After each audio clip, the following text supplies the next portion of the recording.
Cette nouvelle escapade nous emmène au Mexique, un voyage de Mexico à la mer des Caraïbes, à travers 25 siècles de civilisation où guerriers, bâtisseurs, artistes et astronomes ont construit le pays et laissé de très brillants témoignages de leur culture. Nous y découvrirons successivement la cité des dieux de Teotihuacan, l'une des villes les plus importantes du monde mésoaméricain, inscrite en 1987 au patrimoine mondial de l'UNESCO.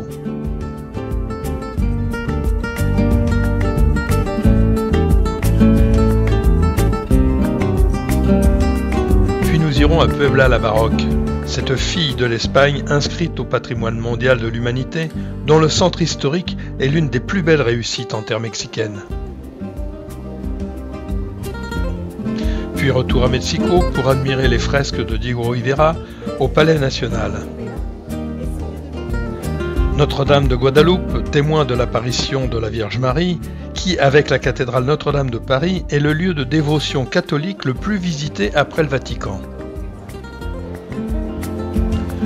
Le Zócalo et la cathédrale de Mexico.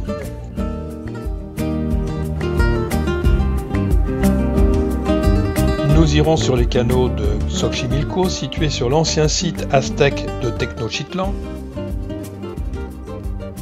Et enfin, nous visiterons le musée d'anthropologie réunissant les plus belles œuvres d'art préhispanique.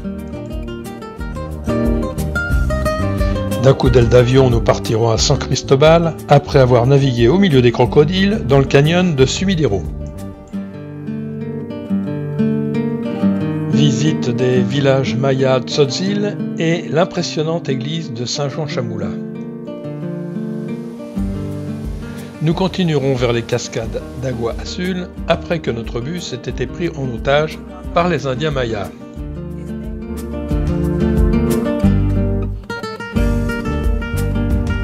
Nous visiterons le site archéologique de Palenque, considéré comme le plus bel ensemble de temples mayas.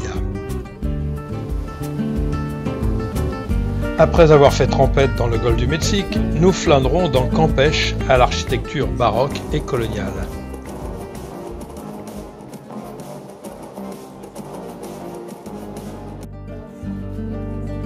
Vous prendrez bien un Panama pour visiter le site d'Uxmal, remarquable par la beauté de son architecture,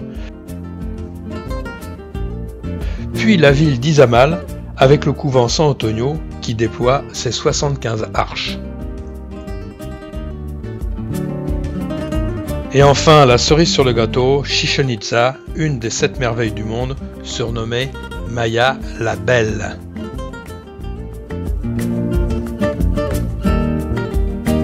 Bon, trêve de plaisanterie, si mon programme de visite vous intéresse, restez là, c'est à la suite. Mais avant toute chose, je voudrais vous rassurer, la coccinelle est toujours vivante. Souvenez-vous. Des péripéties de choc. Une coccinelle qui, dans l'action, démarre au quart de tour. Et cette fois, la coccinelle plonge dans l'inconnu.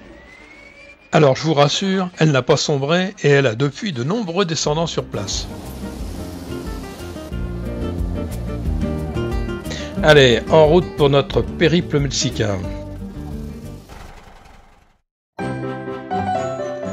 Nous sommes à Teotihuacan, à 50 km au nord de Mexico, l'un des lieux les plus visités du Mexique, mais étonnamment le plus mystérieux.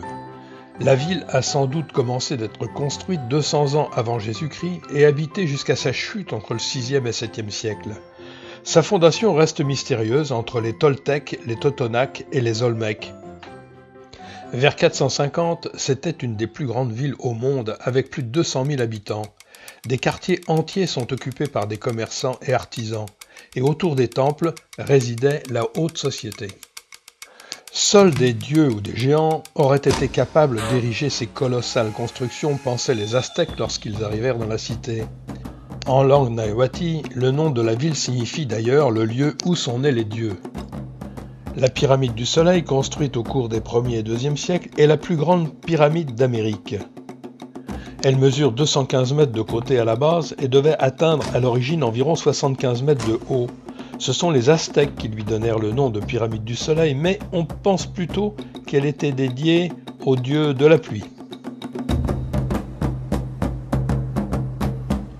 La chaussée des morts est l'axe qui relie la pyramide du Soleil à celle de la Lune. Tout au long de cette majestueuse perspective de 2 km s'alignent les principaux monuments du centre cérémoniel. Il faut la parcourir en imaginant que tous les édifices étaient ornés de sculptures et de stucs peints de couleurs vives. Marquant l'extrémité nord de la chaussée des morts, la pyramide de la Lune est plus petite que celle du Soleil. Elle aurait été achevée vers l'an 250. Comme la pyramide du Soleil, on n'est pas en réalité bien sûr qu'elle soit dédiée à la Lune, en raison de 2 représentations de la déesse de l'eau et de la fertilité, retrouvées sur la place juste devant.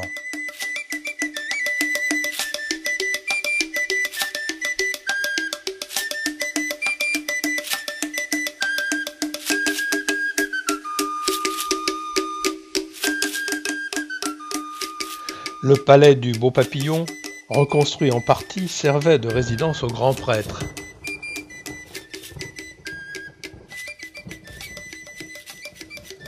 Le patio est remarquable, aux colonnes revêtues de bas-reliefs, certains représentant le fameux Quetzal, oiseau à plumes.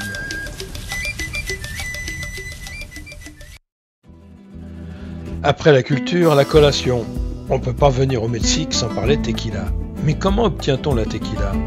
À partir de la sève fermentée de l'agave, dont on fait également du papier, du savon ou du fil.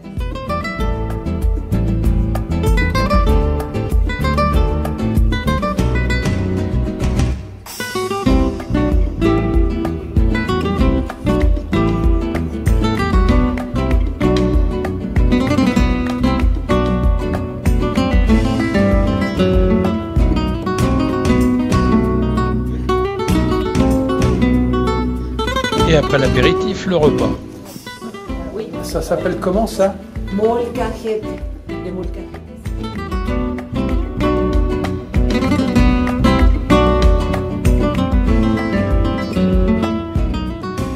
Petite promenade digestive aux arches du Padre Temblec, complexe hydraulique construit au XVIe siècle pendant la période coloniale en faveur du peuple indien. Inscrit au patrimoine mondial de l'UNESCO, cet ouvrage a été construit par les communautés autochtones locales, exemple de l'échange d'influences entre l'hydraulique romaine et les techniques traditionnelles de construction méso-américaine. Cet ouvrage comporte 67 arches et la plus haute est à 39 mètres. C'est l'arche la plus haute construite pour un aqueduc de l'époque.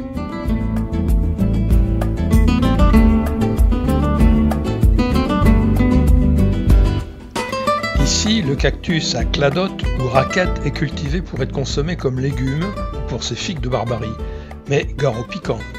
Les cladotes sont particulièrement riches en vitamine C, en cuivre, en magnésium et en fer. Le goût rappelle un peu celui du petit pois cru ou d'autres le comparent aux asperges. La texture est un peu visqueuse. Il paraît que l'effet est notoire de réduction du cholestérol et des triglycérides.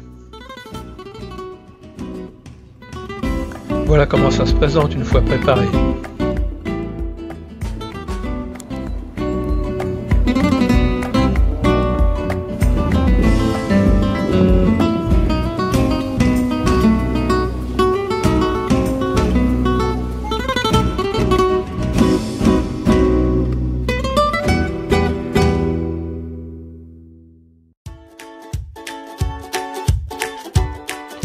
La route de Puebla est l'endroit idéal pour voir le volcan Popocatépetl, indissociable de nos cours de géo. Il dresse un cône parfait. Il culmine à 5426 mètres et nous cherchons en vain l'apercevoir derrière le brouillard. Comme je vous sens un peu frustré de ne rien voir, un coup de baguette magique et voilà sa dernière éruption datant de 10 jours avant notre arrivée. Et pensez bien qu'une explosion majeure menacerait les millions de personnes de Puebla à Mexico. À côté du Popo, la silhouette allongée d'un autre grand volcan, l'Ixtracihuatl, signifiant la femme allongée, qui serait l'incarnation d'une princesse morte de chagrin d'avoir cru tuer au combat le guerrier dont elle était amoureuse. Suite à cette tragédie, les dieux transformèrent les deux amants en volcans. Nous sommes à Cholula, à 10 km à l'ouest de Puebla. En 1520, Cortés évoqua une trentaine de tours de temple, il voulait dire pyramides. Après la conquête, Cholula l'indienne s'endormit bientôt éclipsée par Puebla l'espagnol. En fait, Cholula, c'est la plus grande pyramide, mais attention, elle est enfouie sous une colline et n'a donc rien d'impressionnant. Même Cortés ne put en soupçonner l'existence quand il arriva ici.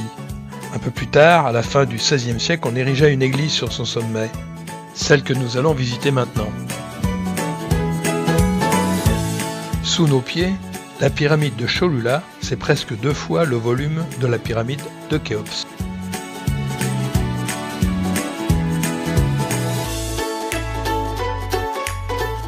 Au sommet culmine Notre-Dame du Bon Secours, achevée en 1594 et qui essaie de résister au tremblement de terre, le dernier de 1999 l'ayant gravement endommagé.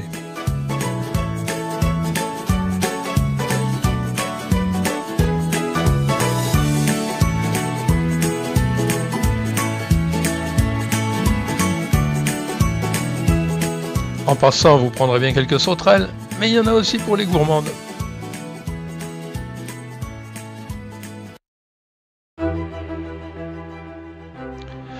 Nous sommes à Puebla la baroque, ultra baroque même. Baroque à l'image des angelots et des chérubins dorés qui s'entrechoquent sur les plafonds des églises. Baroque comme ses façades enjouées, fardées de céramique colorée, les fameuses talaveras. Derrière ce visage avenant se cache pourtant une bourgeoisie conservatrice, raide comme les rues tracées aux dents damier. Cette fille de l'Espagne, fière et hautaine, a volé au XVIe siècle la suprématie à sa voisine l'indigène Cholula. Fondée dès 1531 sous le nom de Puebla de Los Angeles, elle a prospéré grâce au commerce à mi-chemin du Pacifique et du golfe du Mexique. C'est aujourd'hui la 4e ville du pays.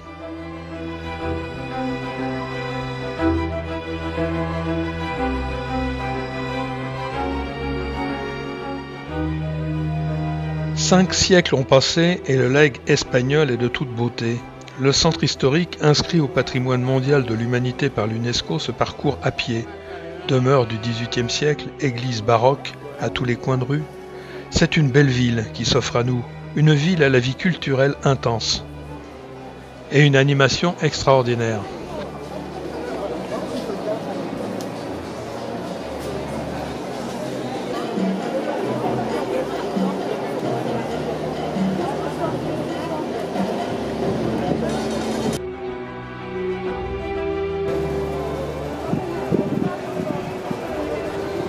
Nous sommes à l'église Santo Domingo.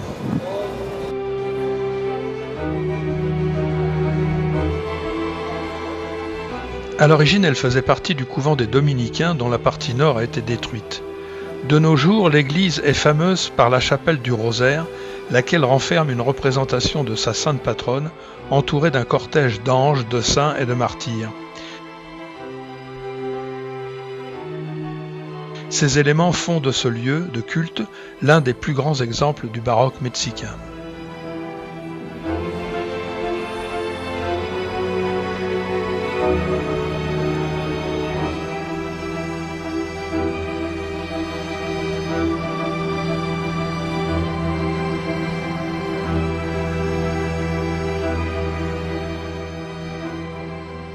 La cathédrale de Puebla, Notre-Dame de l'Immaculée Conception, est patrimoine mondial.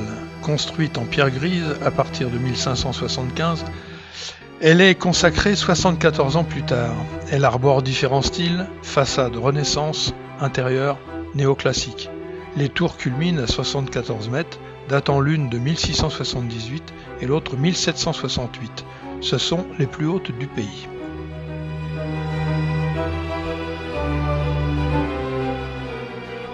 Et pendant notre visite, nous avons fait les curieux. Chut, pas de bruit.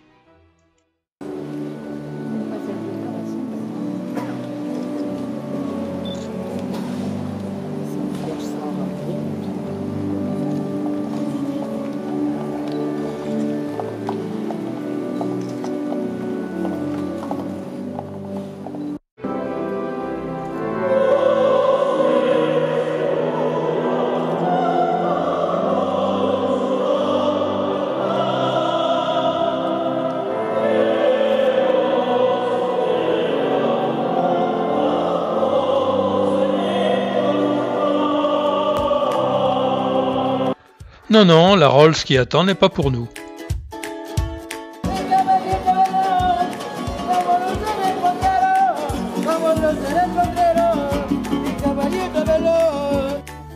Pour se venger de la municipalité qui l'avait obligé à murer ses fenêtres parce que sa maison était plus haute que l'hôtel de ville, le propriétaire de la Casa de los Muñecos fit installer de grotesques personnages en céramique sur la façade. Il s'agit des caricatures des membres du conseil municipal de l'époque. Une belle vengeance, non ?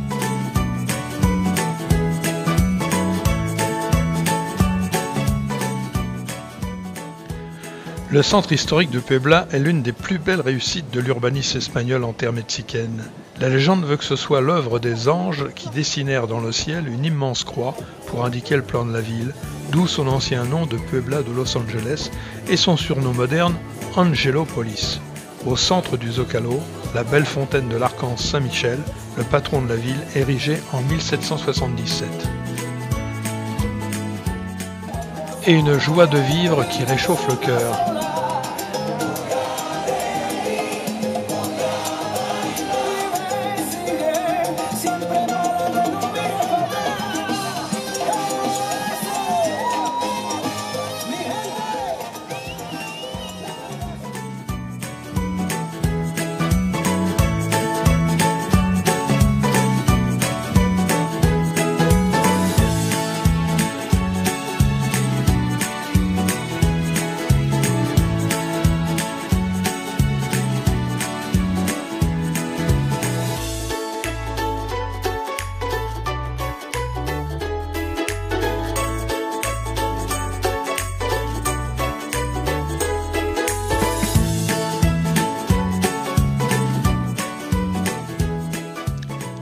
Et le Popocatépetl en sommeil, comme nous.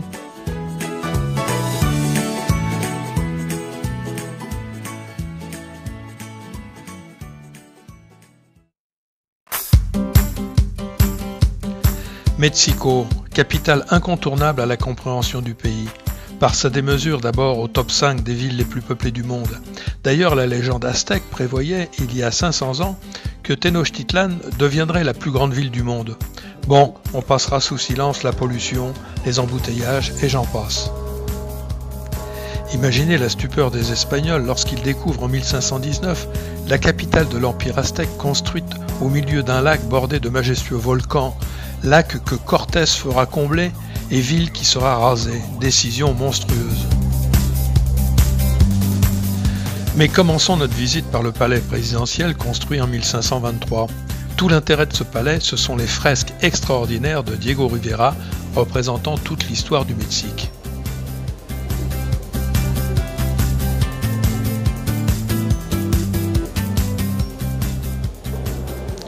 Mais écoutons plutôt Yvonne.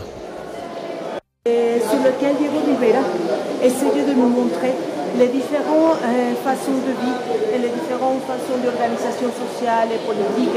Et surtout, lui aimait bien montrer des passages de la vie quotidienne de les anciennes civilisations préhispaniques. La représentation de la civilisation purépecha. Cette civilisation, ça va développer des côtes du Pacifique. Eux se sont spécialisés au fait la culture de coton, comme vous voyez dans la partie station qui s'est développée à l'état de Oaxaca. Sera connue comme la civilisation mixtèque zapotèque. C'est l'unique civilisation préhispanique qui s'est occupée de travailler l'humanisation totonaca. Cette civilisation s'est développée du côté au golfe du Mexique. C'est spécifiquement dans l'état de Veracruz. Cette civilisation a fait la construction d'un grand site archéologique qui sera connu comme Tajín. Tajín, il aura un grand temple qui était représenté pour 365 fenêtres. Regarde, les Espagnols, ils sont rentrés dans notre pays par le golfe du Mexique, par un État qui aujourd'hui était connu comme Veracruz. À l'époque, ils sont surnommés les Espagnols les portes de la véritable croix. Eux, ils sont rentrés le 19 mars de 1519.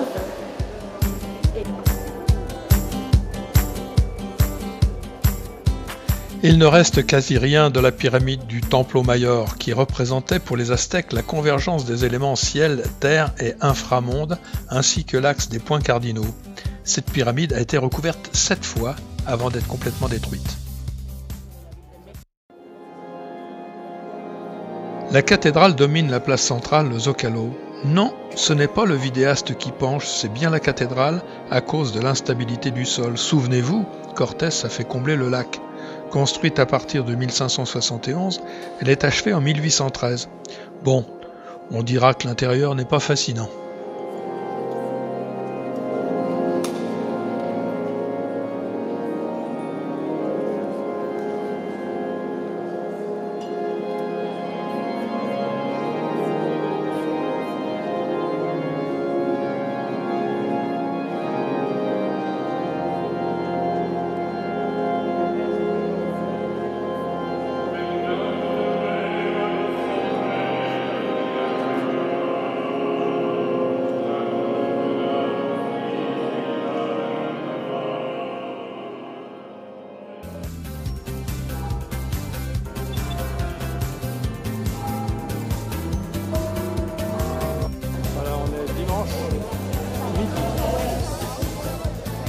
Allez les gourmandes, je vous emmène au pays des merveilles, la Pastelleria idéale.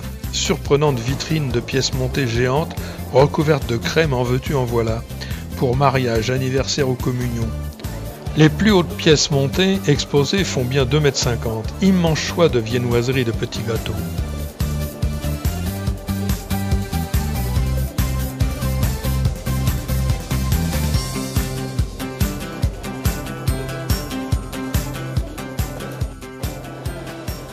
Bon allez, je suis sympa, je vous donne l'adresse.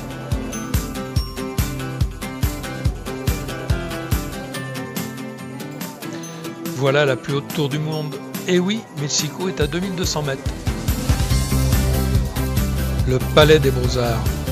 Ça a commencé sa construction environ dans les années 1890, voilà, et ça va finir jusqu'à les années 1912.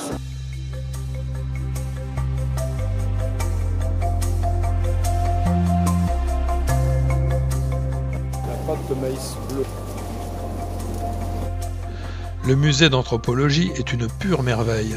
Outre l'intérêt unique des pièces d'art précolombien, maquettes, cartes et dessins permettent de replacer les objets dans leur cadre ethnique ou historique. Une pure merveille que je ne pourrais vous décrire dans cette vidéo.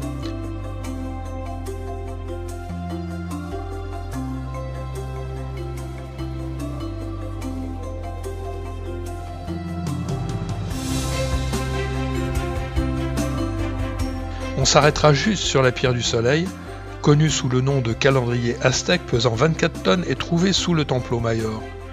Je ne peux que vous recommander de visiter le musée sur internet. Les Walpins connaissent bien Barcelonnette qui a vu nombre de ses concitoyens s'exiler. Les habitants de Lubaï, Barcelonnette en particulier, ont émigré en nombre au Mexique pour vendre leur production de draps et soieries. 110 établissements sur place en 1886. Le Palais de Fer, premier grand magasin construit à Mexico, à l'image de la Samaritaine et du Bon Marché, inaugure une série d'édifices de prestige.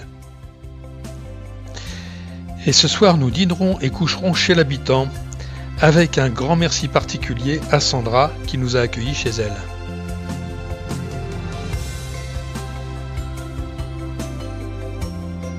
Entre le 9 et 12 décembre 1531, la Vierge Marie est apparue à un indigène, Juan Diego. Elle le charge de demander à l'évêque de construire une église sur le lieu d'apparition. Le prélat, incrédule, demande des preuves de l'apparition à l'indigène. Marie l'envoie alors cueillir des roses au sommet de la colline, en pleine saison sèche. Lorsque Juan ouvre son manteau chargé de roses devant l'évêque, une image représentant la Vierge s'est imprimée sur sa tunique.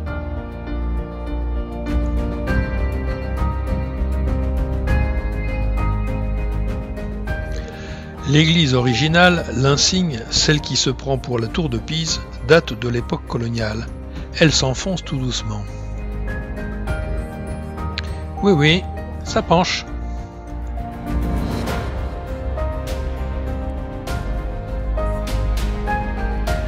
Des millions de Mexicains se pressent alors ici. Le voyage à pied ou en vélo dure plusieurs jours, voire des semaines. L'esplanade est remplie d'une foule immense et compacte.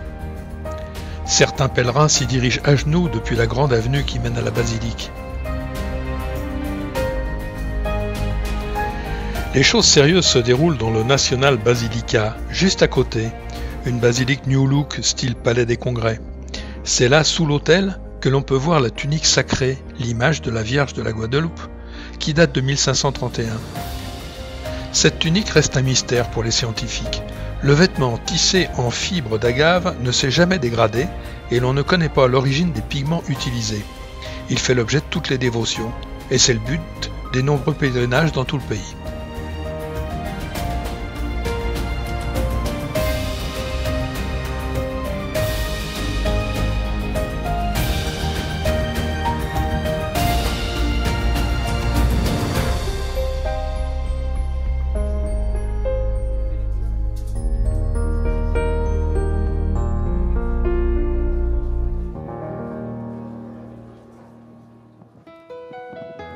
Et si on allait faire les touristes à Xochimilco, classé au patrimoine mondial de l'UNESCO, vous vous souvenez du lac Aztèque?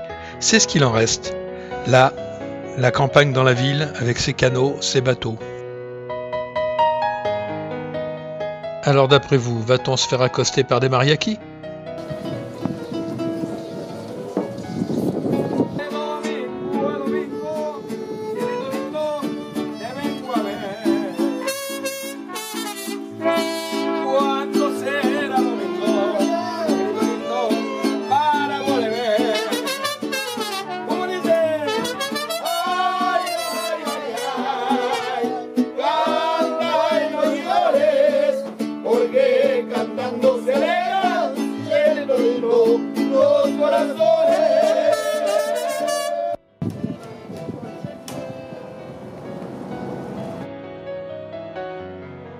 La Maison Bleue de Frida Kahlo, où elle vécut avec le muraliste Diego Rivera, souvenez-vous, le palais présidentiel. Hélas, musée fermé.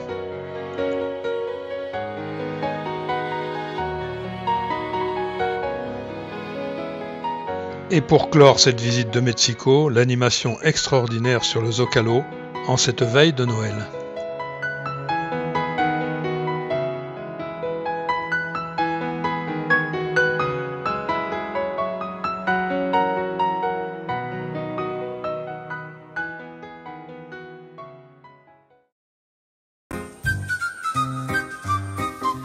Départ matinal pour la région du Chiapas, la 5e du pays.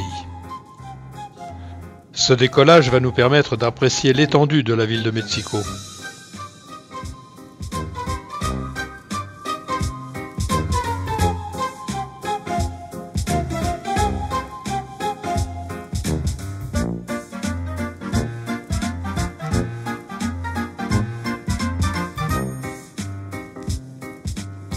Et un petit clin d'œil au Popocatépetl, toujours fumant. Jouxtant le Guatemala, le Chiapas est une région montagneuse peuplée de nombreuses communautés indigènes. 80% de la population est maya. Dense forêt de pins en altitude autour de San Cristobal, jungle exubérante dans la région de Palang, d'où émergent de fabuleuses ruines mayas, le Chiapas est producteur de café, de cacao et tous les fruits et légumes. La capitale politique est Tuxtla, où nous avons atterri, mais déjà, nous sommes à Chiapa de Corzo pour aller visiter le canyon de Sumidero. Un combi nous emmène à l'embarcadère.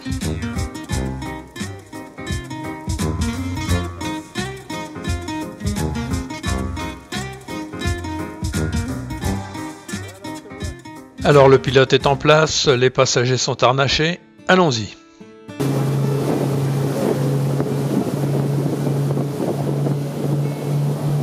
Nous sommes partis pour une navigation de 2h30 sur le Rio Grijalva, entre les parois gigantesques du défilé. Impressionnant spectacle.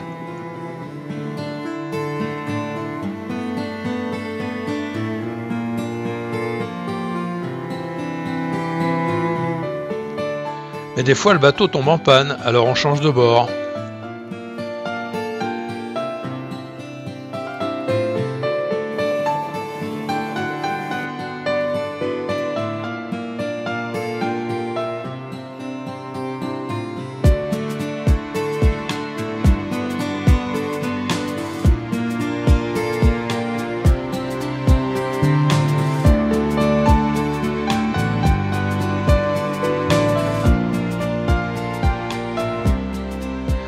Avant la construction du barrage que nous allons rejoindre dans 32 km, les eaux étaient tumultueuses alors qu'aujourd'hui, le lac de retenue atteint 250 mètres de profondeur par endroit.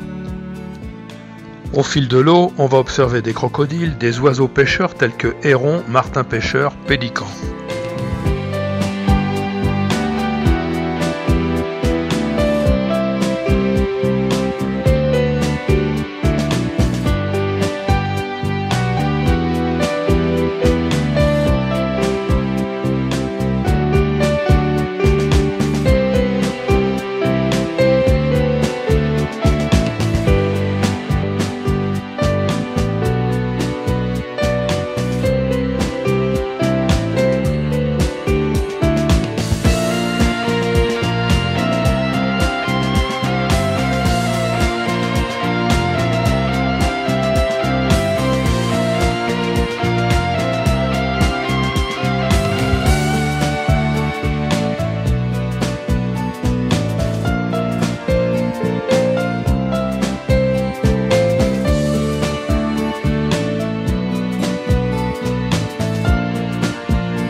Et ici, le fameux sapin de Noël, paroi rocheuse érodée par une interminable chute d'eau et recouverte de mousse, une merveille de la nature.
C'est de ce piton rocheux que les Mayas se jetèrent plutôt que de tomber aux mains des Espagnols.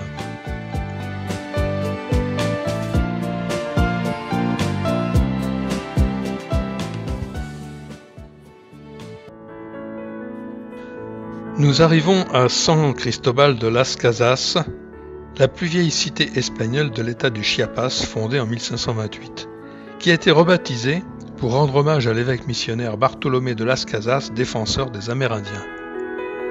San Cristobal conserve tout son charme de vieille cité provinciale de l'époque coloniale, avec ses demeures sévères mais aristocratiques. Rues étroites et rectilignes, constructions basses et colorées aux fenêtres grillagées de fer forgé, places animées ou tranquilles dotées de belles églises. Tout cela fait de cette jolie ville un lieu très agréable.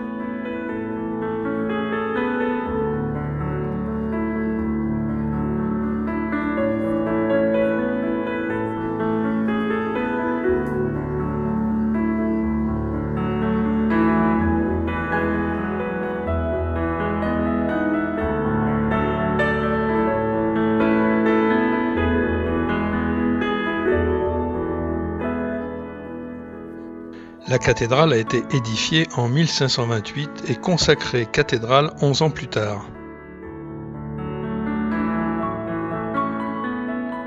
Le plafond est en bois sculpté.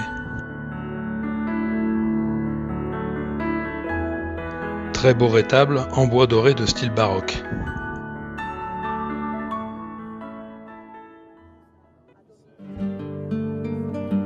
Nous partons dans le village de Zinacantan pour déjeuner avec des habitants mayas. Ceux-ci parlent le Totzil.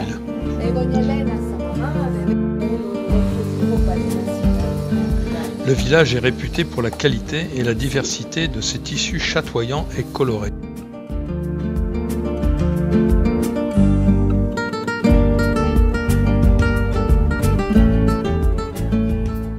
Bon, vous voulez savoir ce qu'on mange ?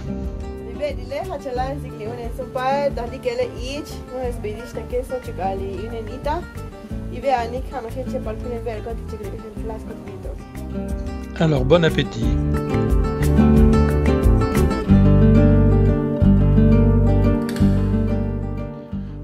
l'avez compris, tous les tours opérateurs passent par ici.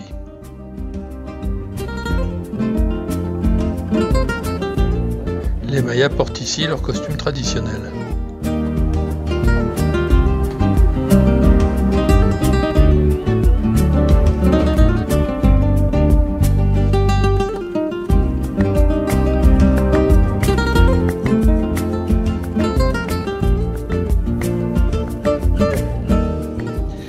Étrange atmosphère dans cette grosse bourgade si particulière, témoignage vivant d'une civilisation que l'on croyait disparue sous la botte des conquistadors et de leurs curés. Organisés selon leurs propres rites et codes sociaux, syncrétisme unique de croyances mayas et catholiques, les chamoulas sont habillés d'une tenue traditionnelle faite d'une tunique de laine blanche, grossièrement filée. Les dignitaires religieux portent un foulard multicolore autour de la tête et les femmes sont vêtues de jupes en laine ou de blouses blanches. Mais l'attraction ethno-touristique, c'est l'église. Le chamanisme est ici plus fort qu'ailleurs, et ce sont les esprits que l'on vient consulter en premier en cas de maladie ou de problème. Le dernier prêtre catholique a quitté le village en 1867 et l'évêque n'a le droit d'entrer dans cette église qu'une fois par an pour les baptêmes.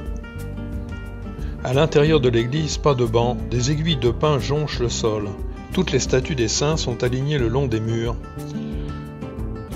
Dans un brouhaha incessant d'incantations et de prières, les dévots allument des bougies à même le sol, discutent ou jouent de la musique. Le fidèle psalmodie, bénit son repas et communique avec le Dieu en lui offrant et en consommant lui-même du poche, une eau-de-vie à base de canne de sucre, un vrai torboyau. En principe, il ne prend qu'une gorgée qu'il recrache aussitôt en soufflant pour évacuer les esprits maléfiques. Ici, on sacrifie encore le poulet pour se faire entendre des dieux. Photo strictement interdite, alors j'ai été les chercher pour vous sur le net.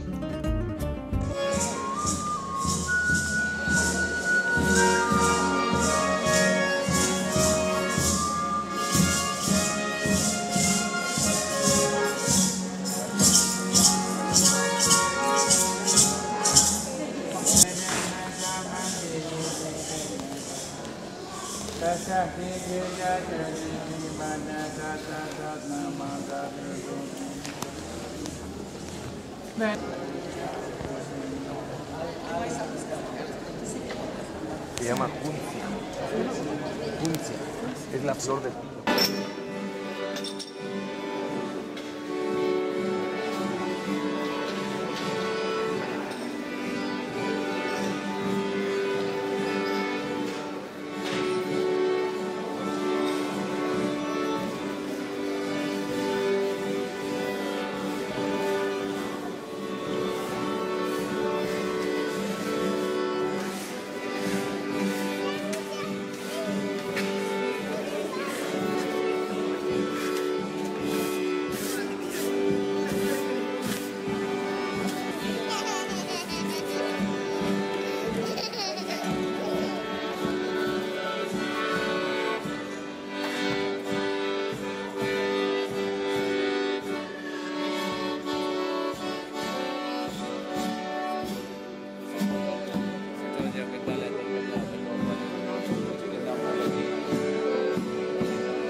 Étonnant, non? Et attention, ici ça ne rigole pas, le maire ayant détourné des fonds a été trucidé sur la place l'été dernier.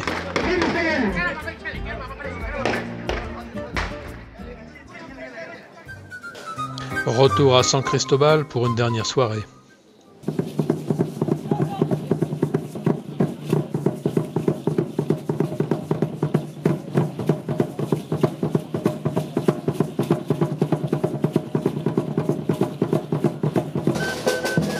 Et la Vierge Marie est omniprésente.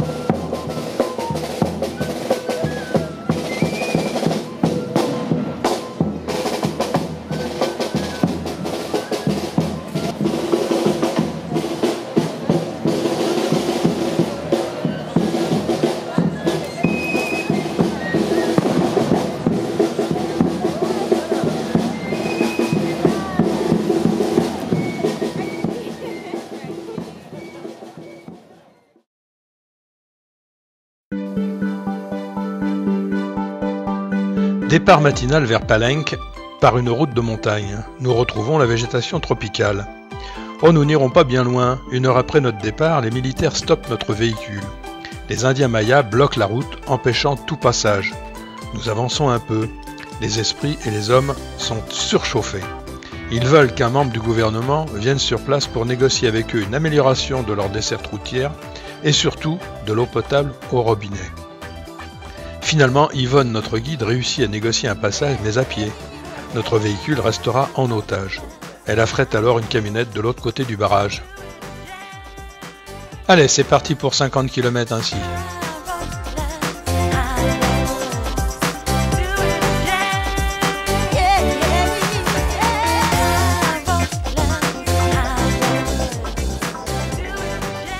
Et on refait le plein en cours de route.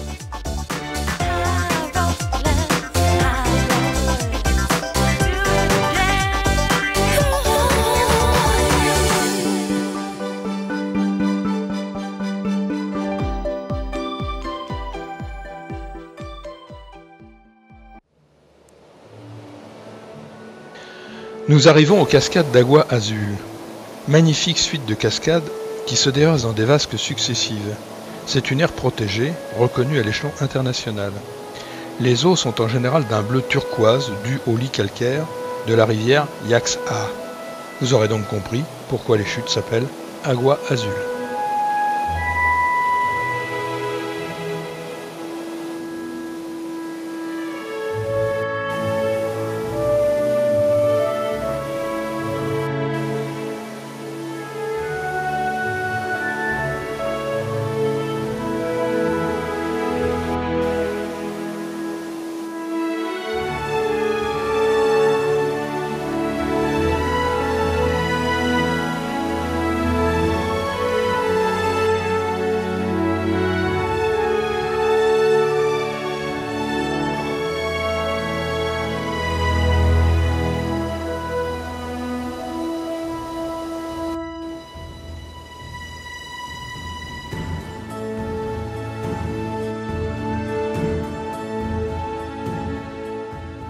Non, celui-là, c'est pas nous qui l'avons pêché. Notre bus est toujours en otage, alors nous repartons pour 50 km de plus en camionnette. Pas de problème pour voir de près les palmiers à huile. Palenque se trouve en bordure de la jungle, au pied des montagnes du Chiapas. C'est là que se situe l'une des plus grandes cités mayas du Mexique et le parc national du même nom, tous deux inscrits au patrimoine mondial de l'UNESCO. La cité ancienne est l'une des plus belles aussi, car l'une des mieux conservées et sans doute la plus romantique. Un temple sur chaque petite colline, la forêt vierge autour et des nappes de brume d'où émergent des silhouettes d'un autre temps. C'est entre 600 et 700 que le site connut son apogée, sous le règne du roi Pacal, une période correspondant aux grandes avancées de la civilisation maya, fausses voûtes, calendrier, écriture glyphique, et durant laquelle furent édifiés la plupart des édifices importants de Palenque. Ce temple a la particularité d'avoir servi de sépulture à une femme. Un couloir dessert plusieurs cryptes. On pense qu'il s'agirait de la mère de Pacal.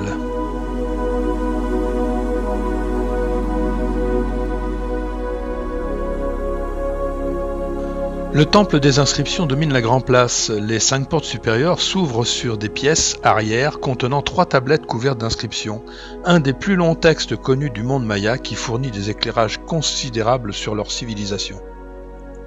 Ce temple a été le tombeau du roi Pacal. Le palais est une plateforme de 100 mètres par 80 sur laquelle sont érigés un ensemble d'édifices. Certains pensent qu'il s'agissait d'un ensemble résidentiel, d'autres un complexe administratif. 4 cours intérieures communiquent par des couloirs voûtés. La cour est forme un espace cérémoniel impressionnant.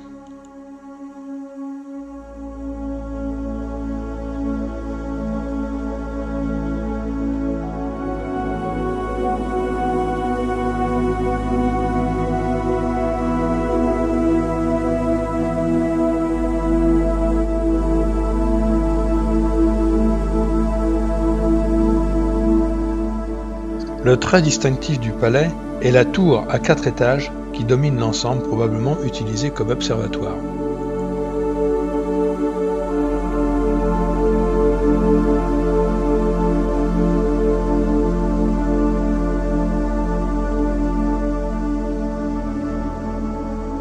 L'édifice se double d'un vrai labyrinthe souterrain abritant des logements.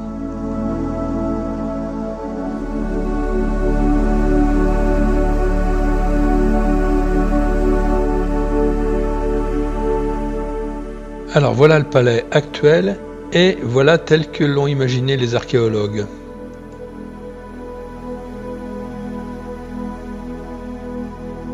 En quittant le palais, autre particularité, l'aqueduc souterrain permettant de canaliser les crues du ruisseau et de lui faire traverser la cité.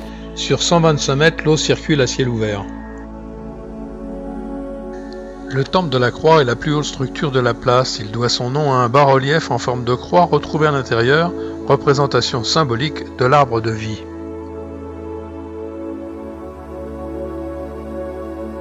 À gauche, le temple du Soleil et une vue générale du site avec le palais au fond, à droite.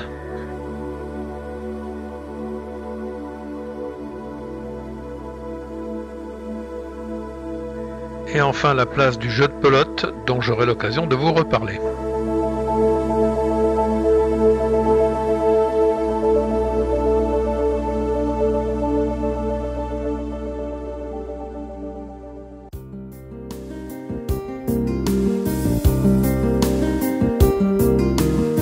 Départ pour Campeche, mais auparavant, vous prendrez bien une délicieuse tortilla au fromage.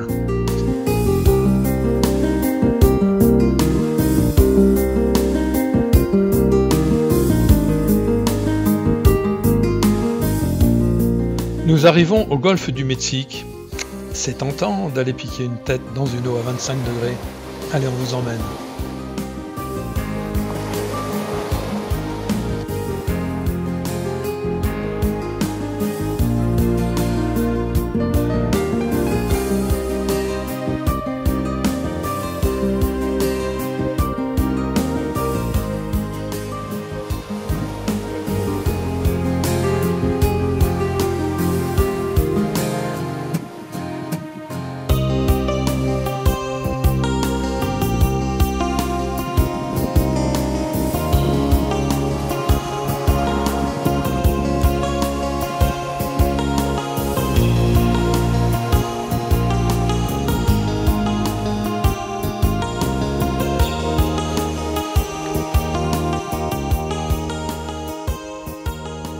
Bon, à la vôtre.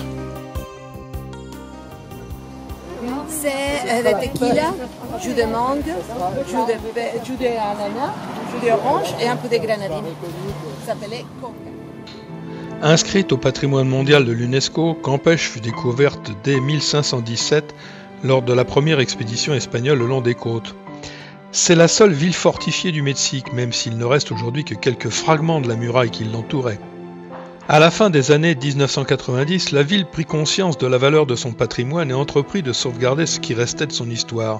Les vénérables maisons coloniales furent rénovées et les façades peintes de différentes teintes pastel.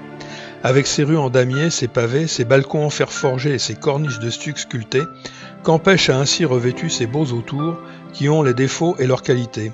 Le vieux centre est désormais plus un lieu qui se visite qu'un lieu de vie. Quelques vestiges des fortifications avec la Puerta del Mar, celle que franchissaient les équipages des bateaux pour entrer dans la ville, et la Puerta de la Tierra côté marché.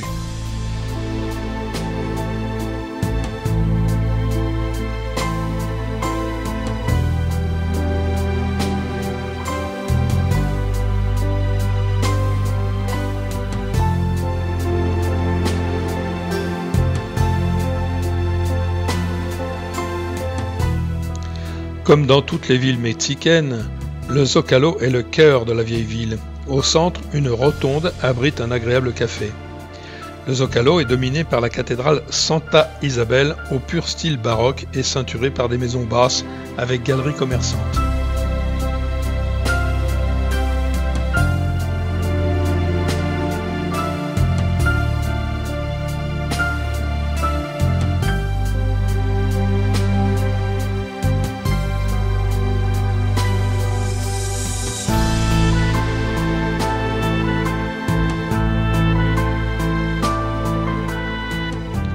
Et comme tous les soirs, une animation extraordinaire sur le Zocalo.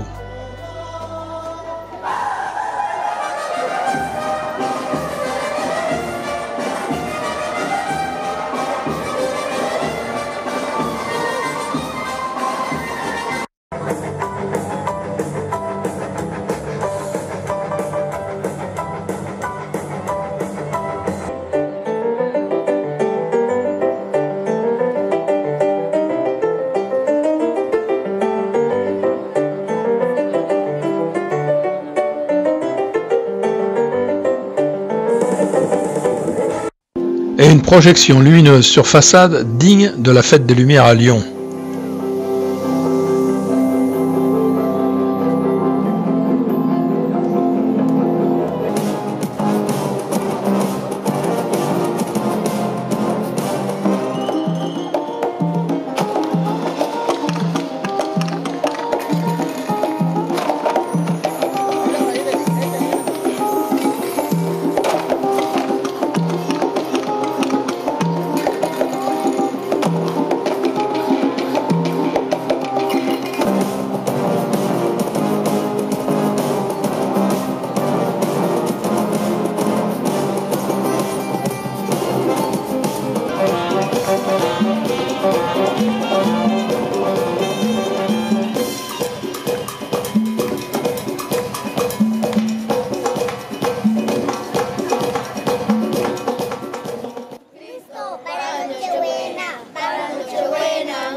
Ya Cristo nació, ya no lo sabías, solo San José y la Virgen María. Señora Santana, porque llora el niño por una manzana que se le ha perdido.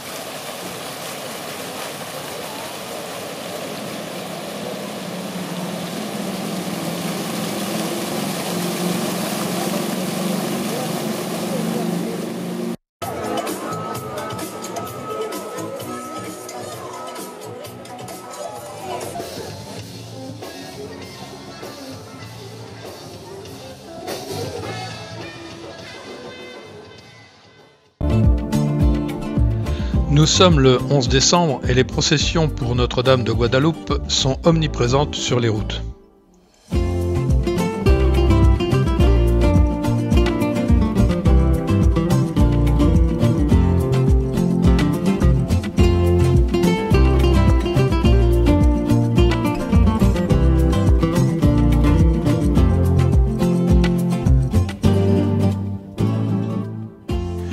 Nous sommes en route pour Bécal, petit village renommé pour la fabrication artisanale de chapeaux Panama. Les chapeaux sont réalisés à partir de fibres d'un palmier nain tressé à la main. Il faut 3 semaines, disent-ils, pour fabriquer un chapeau avec de la fibre très serrée. L'humidité de la cave permet d'éviter le dessèchement des fibres. Les derniers coups de ciseaux d'ajustement.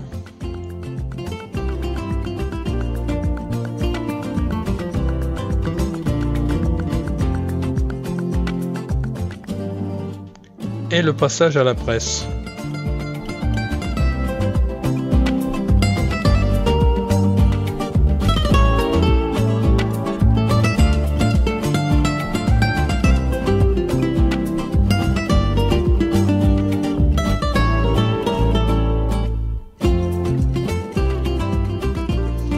Et on peut même le ranger dans la valise.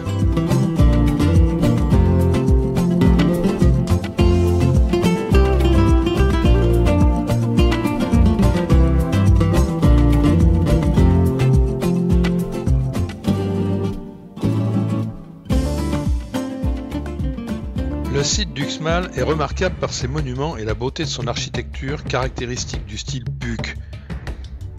C'est l'ensemble le plus important du Yucatan avec Chichén Itzá et sans doute le plus pittoresque grâce à son paysage vallonné et à ses proportions réduites qui permettent d'être immédiatement sensible à son harmonie.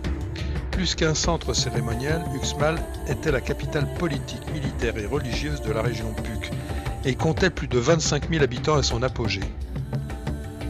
Voilà la pyramide du Devin, probablement construite vers la fin du VIe siècle et selon la légende érigée en une nuit par un nain au pouvoir magique alors qu'il venait d'accéder au trône.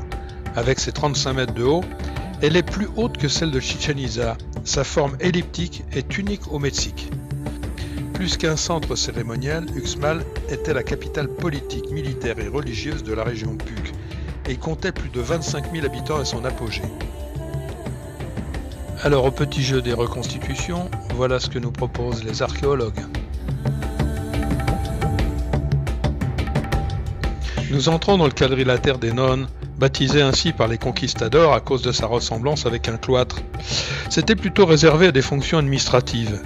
4 grands édifices entourent une cour centrale de style Puc datant du Xe siècle. Tout autour, 74 petites portes. L'ensemble d'une grande harmonie architecturale est orné de superbes frises chargées d'innombrables symboles divins, de masques du dieu, Shak, visé la trompe, de serpents entrelacés, de motifs floraux et géométriques.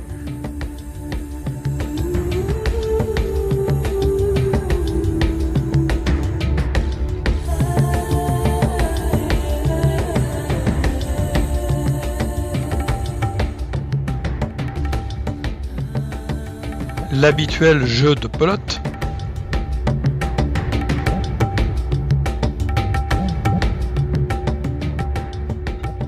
datant du Xe siècle, le palais du gouverneur est considéré comme l'un des chefs-d'œuvre de l'architecture maya. Il tire son nom probablement de son exceptionnelle longueur, environ 100 mètres, et présente dans sa partie supérieure de riches frises sculptées, avec notamment une série de 103 masques du dieu Shak. La maison des tortues est un petit temple à la décoration modeste en comparaison des autres monuments. La corniche est ornée de tortues, qui est assez rare dans la région. Cet animal était apparenté à la pluie, tout comme le dieu Shak, qui pouvait en revêtir la forme.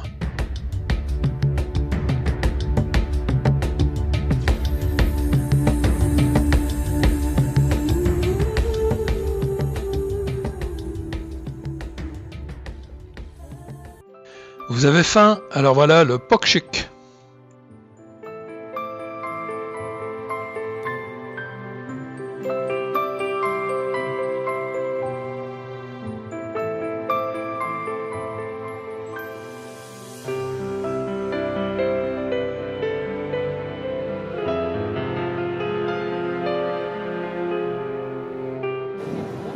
Église de Ticule.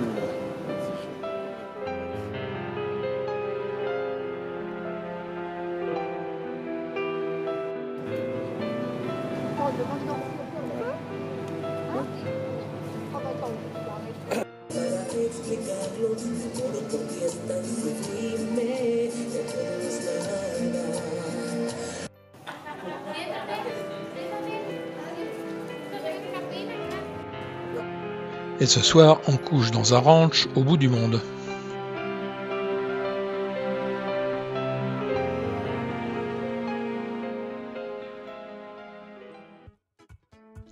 Alors ce matin, nous préparons le polo pibil, plat maya, et ce sont les hommes qui s'y collent. Le feu est allumé et tomates, poivrons, oignons, pommes de terre sont épluchés et coupés en lamelles.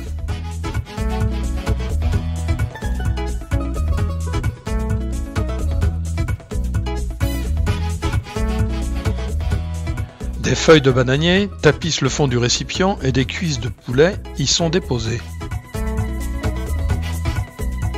Une couche oignon, poivron, tomate.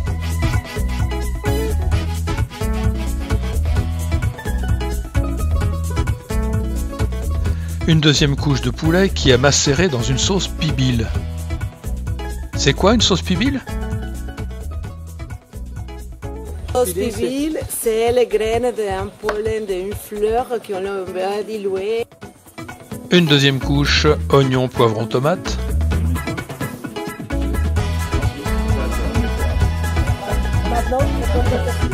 Les pommes de terre coupées en lamelles sont déposées sur le dessus. On verse le reste de sauce pibil. On recouvre le tout des feuilles, on met le couvercle et l'ensemble ira dans la braise recouverte de terre. Allez, on viendra déguster dans quelques heures. Alors pour compléter notre repas, il nous faut le dessert qu'on va aller acheter sur le marché.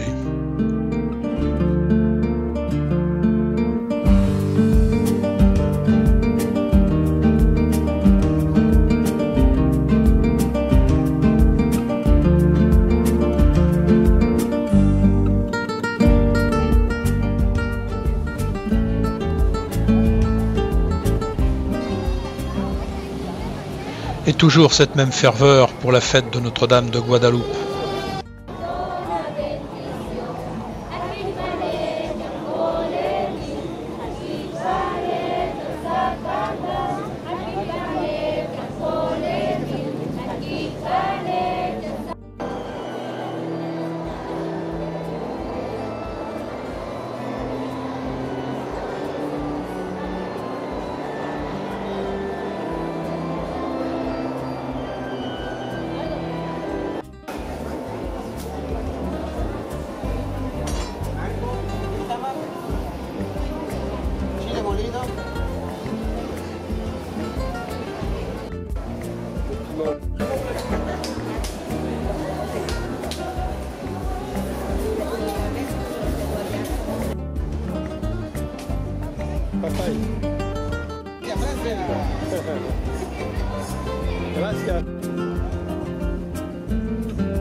Alors, retour au ranch, les fruits achetés sur le marché ont été préparés, et allons voir où en est notre polo Pibil.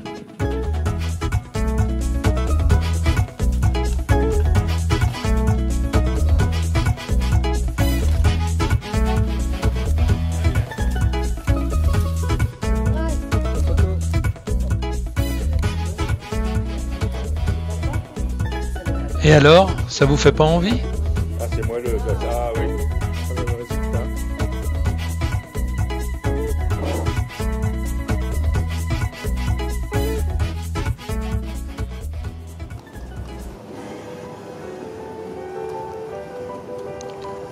Nous sommes à Mérida, capitale du Yucatan, cité commerçante, vivante, bruyante dans la journée, grouillante même aux abords de son grand marché. Le centre-ville est ponctué de charmantes placettes et affiche quelques beaux restes de l'héritage colonial, et certaines bâtisses rénovées arborent de jolies façades colorées.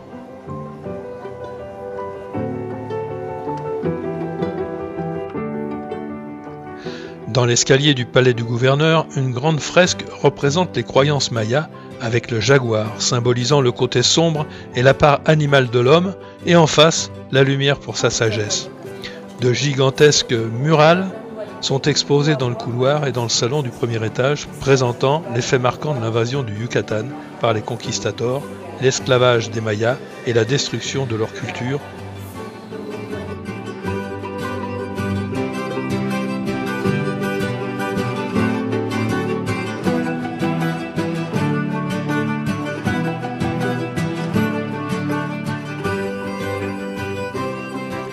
Sobre et imposante, la cathédrale surplombe le Zócalo du haut de ses 4 siècles d'existence. C'est la plus ancienne cathédrale du continent américain.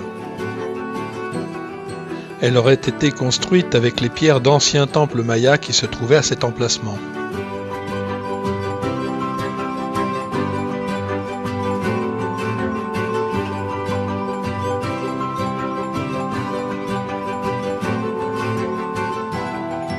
L'intérieur se révèle étonnamment sobre. Ces trésors ont été pillés lors de la Révolution de 1910. Le crucifix derrière l'autel serait l'un des plus grands du monde. Il symbolise la réconciliation entre les Espagnols et les Mayas.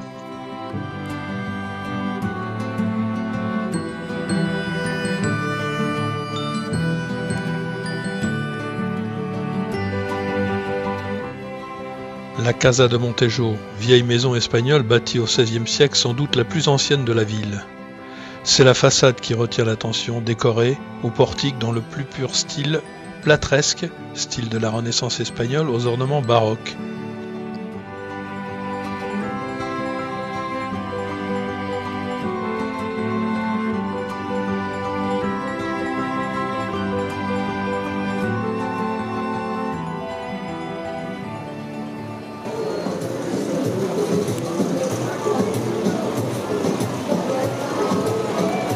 La journée se terminera en dansant.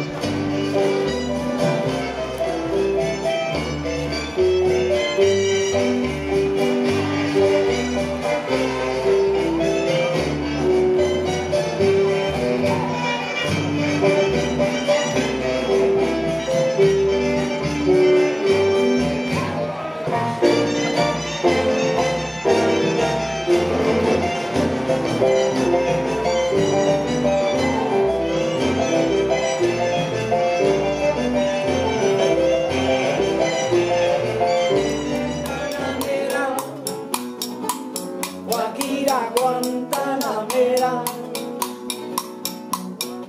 Guantanamera, Guajira Guantanamera. Las clases de cha-cha-cha las vamos a comenzar. Aquí le enseñarán el baile del cha-cha-cha. El profesor se encuentra aquí, el profesor le ayudará. El profesor se encuentra aquí, el profesor le ayudará. Nous sommes à Izamal, charmant village colonial construit sur les ruines d'une importante cité maya. Toutes les maisons du centre sont peintes en jaune et blanc, à l'image du magnifique et imposant couvent qui domine le Zocalo, agréablement ombragé. À l'heure où les rayons du soleil déclinent, c'est tout simplement magique.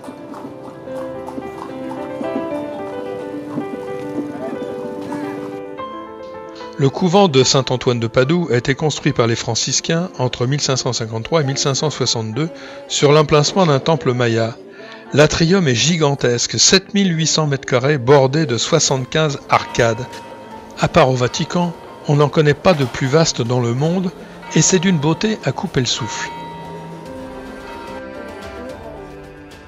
Le couvent, encore fréquenté par des moines, ne se visite pas.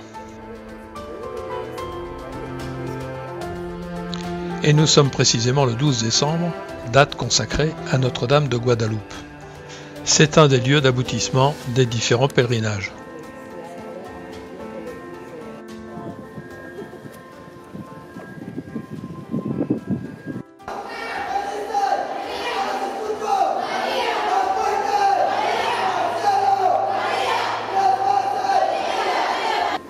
À l'intérieur de l'église, un rutilant rétable tout en or qui abrite la très vénérée Vierge d'Izamal, devenue patronne du Yucatan.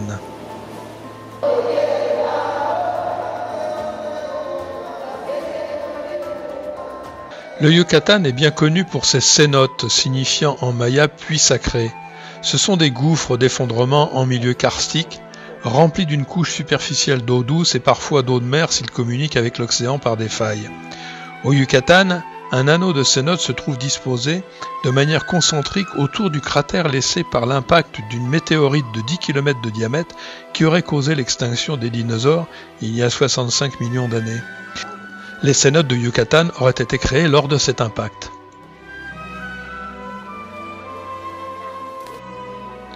Mais rassurez-vous, il n'y a que 120 mètres de profondeur. Jean-Luc, tu vois pas tes lunettes ?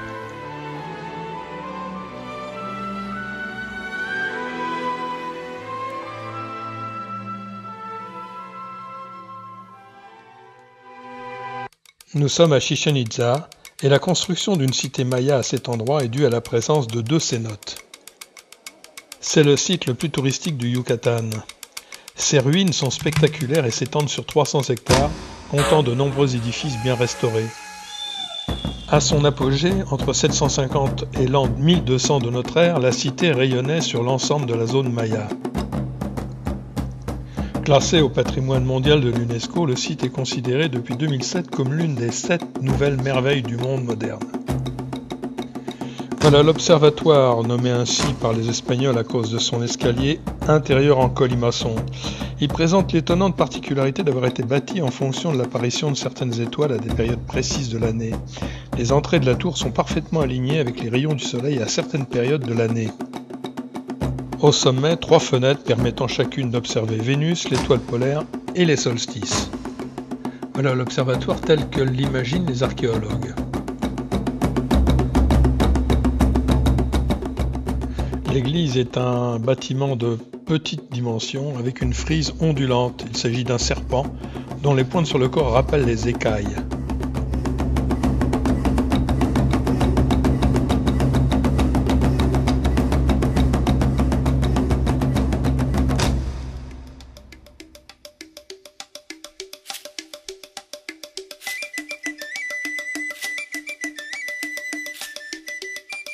Voilà la grande pyramide, le Castillo, formé de 9 terrasses surmontées d'un temple. Sur chaque face du quadrilatère, une haute volée d'escaliers délimitée par un corps de serpent dont la gueule ouverte vient se poser sur le sol, à la base de la pyramide. Peu de pyramides au Mexique présentent une telle disposition, et preuve que les Mayas étaient de bons mathématiciens. Au moment des équinoxes de mars et de septembre, vers le 21, le serpent apparaît quasi en mouvement le long de l'escalier nord du Castillo, dessiné par le jeu de l'ombre et du soleil au moment où celui-ci se couche. Le phénomène est visible une semaine avant et après l'équinoxe et dure un peu plus de 3 heures. Il est reproduit par le spectacle du son et lumière. La pyramide de style maya et toltèque, construite sur des bases plus anciennes, possède 91 marches sur chacun des 4 côtés, plus une marche supplémentaire. Faites les comptes, cela donne 365 marches, ce qui rappelle le nombre de jours de notre évolution terrestre autour du Soleil. Le Castillo, entièrement dédié au Soleil, était utilisé pour les grandes cérémonies.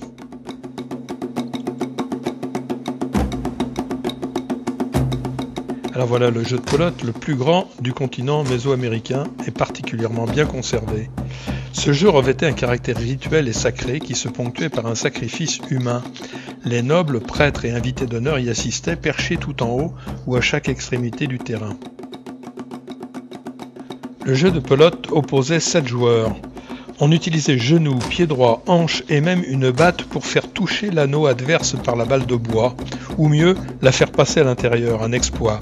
Un match pouvait durer plus d'une journée et se terminer dans un bain de sang, comme lors des combats de gladiateurs.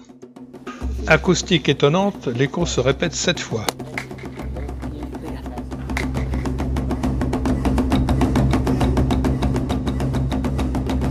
Et enfin, le temple des guerriers.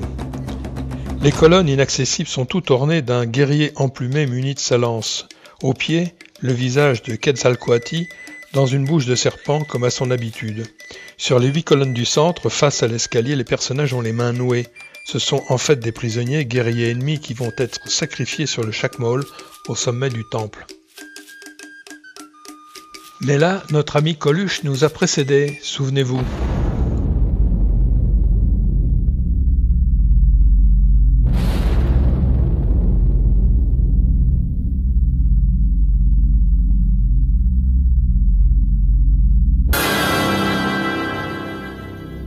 Voici le serpent à plumes.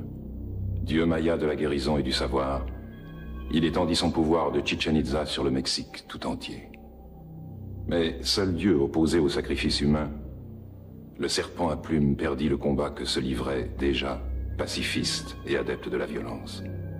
Alors, le serpent à plumes se vengea, et la violence détruisit à jamais les hommes, leur cité, leur culture.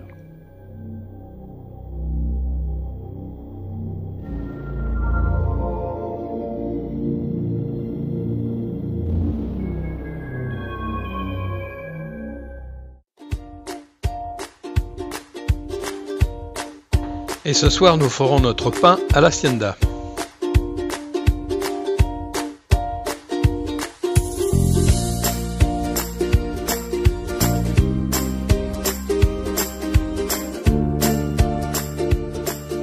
Et alors, pas mal pour des amateurs. Et on jouera à la pinata.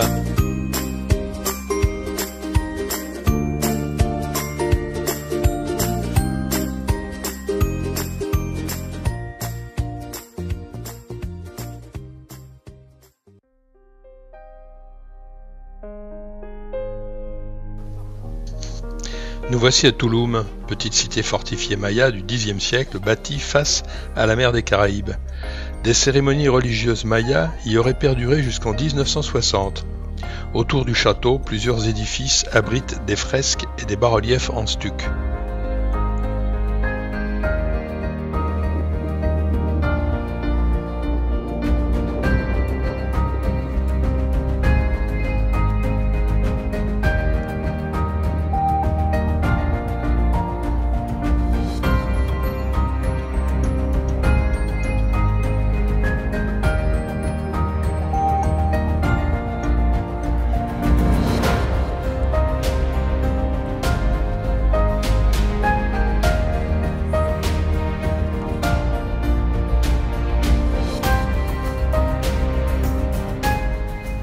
Dernière escapade de notre périple, Valladolid. Celle que l'on surnomme la Sultane de l'Est, en raison de son architecture remarquable, est une des plus jolies villes au charme colonial. Son zocalo, ombragé, dominé par les deux tours de la cathédrale, reste très agréable et animé à toute heure de la journée. Nous sommes à l'église et couvent San Bernardino, un des plus beaux exemples architecturaux coloniaux. Les fresques sont admirables. Et au cèdre rouge, ici, nous ne voyons pas de la feuille d'or. Ici, tout est peint complètement à la main. Les sculptures, les images que vous voyez sur place, c'est des images qui se sont faites par les Mayas. C'est pour ça que vous voyez qu'ils sont un peu assez naïfs.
C'est ici que l'on va terminer cette escapade. Un grand merci à Yvonne qui a été à la hauteur de la tâche immense qui l'attendait, nous faire découvrir la civilisation maya. Un puits de culture et une connaissance et un amour sans faille de l'histoire et de son pays. Rompue à l'exercice et pratiquant un excellent français, elle a dépatouillé tous les petits problèmes vécus. Absence de valises aux aéroports, prise en otage de notre bus, organisation des transferts. Un grand merci.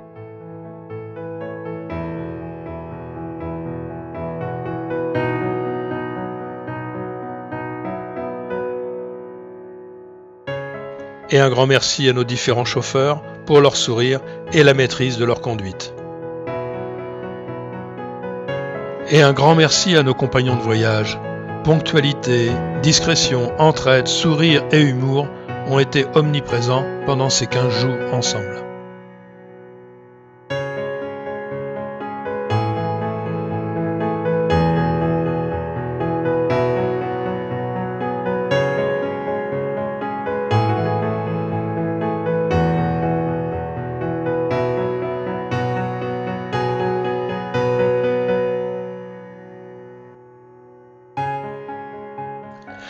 Premier voyage avec Arvel, association sans but lucratif, œuvrant pour un tourisme contribuant à la compréhension et au respect mutuel des populations. Solidarité, plaisir de découvrir, rencontrer, partager étaient les clés de voûte de ce circuit. C'est totalement réussi.